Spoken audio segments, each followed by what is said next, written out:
బహుభాషా కోవిదుడు మాజీ ప్రధాని స్వర్గీయ పివి నరసింహారావు సేవలు చిరస్మరణీయమని కాంగ్రెస్ పార్టీ సీనియర్ నాయకులు నాగుల సత్యనారాయణ గౌడ్ అన్నారు.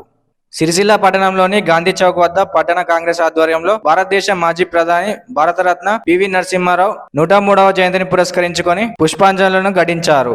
ఈ సందర్భంగా ఆయన మాట్లాడుతూ ఉమ్మడి కరీంనగర్ జిల్లా నుంచి మొట్టమొదటిగా ప్రధానిగా పివి నరసింహారావు ప్రధాని బాధ్యతలు చేపట్టి ఎన్నో మంత్రిత్వ శాఖల పదవులకు వన్నె తెచ్చిన మహోన్నత వ్యక్తి అని కొనియాడారు. రాజీవ్ గాంధీ అకాల మరణాంతరం తర్వాత కష్టకాలంలో భారతదేశ ప్రధానిగా 5 సంవత్సరాలు చేపట్టి భారతదేశానికి పునర్వైభవాన్ని తెచ్చారని, ఆర్థిక సంస్కరణలతో పాటు భూ సంస్కరణలు తీసుకొచ్చి బడుగు బలహీన వర్గాల శ్రేయస్సుకు భారతదేశ అభివృద్ధికి ఎంతో కృషి చేశారని అన్నారు. కార్యక్రమంలో కాంగ్రెస్ పార్టీ నాయకులు సంగీతం శ్రీనివాస్, ఎస్సీ సెల్ అధ్యక్షులు Akunuri Balaraju, block Congress party cell అధ్యక్షులు సూర దేవరాజు, చందన, రోజా, వనిత తదితరులు పాల్గొన్నారు.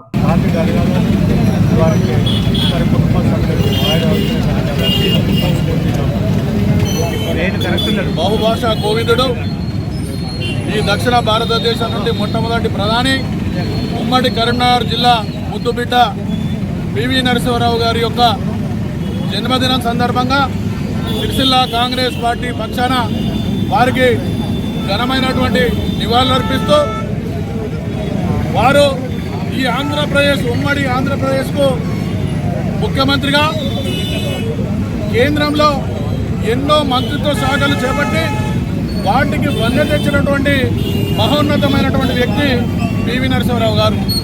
ఆ తర్వాత రాజీవ్ గాంధీ గారి అకాల మరణం తర్వాత కష్టకాలంలో ఈ యొక్క భారతదేశ ప్రధాని పదవి చేపట్టి 5 సంవత్సరాలు కూడా అప్పుడు అంతకుముందు ఉన్నటువంటి ఏదైతే ప్రభుత్వం ఉన్నదో ఆ ప్రభుత్వం ఈ భారతదేశం యొక్క బంగారాన్నంతా విదేశాలకు కుదబెట్టినటువంటి పరిస్థితిలో భారత ప్రధానిగా పదవులు చేపట్టిన తర్వాత ఈ భారతదేశానికి మళ్ళీ కుదబెట్టినటువంటి బంగారాన్ని తీసుకొచ్చి ఆర్థిక సంస్కరణలు, భూ సంస్కరణలు తీసుకొచ్చి పేద బడుగు బలహీన వర్గాలకు ఒక సంస్కరణలు తీసుకొచ్చినటువంటి మాననీయులు పివి నరసింహారావు గారు.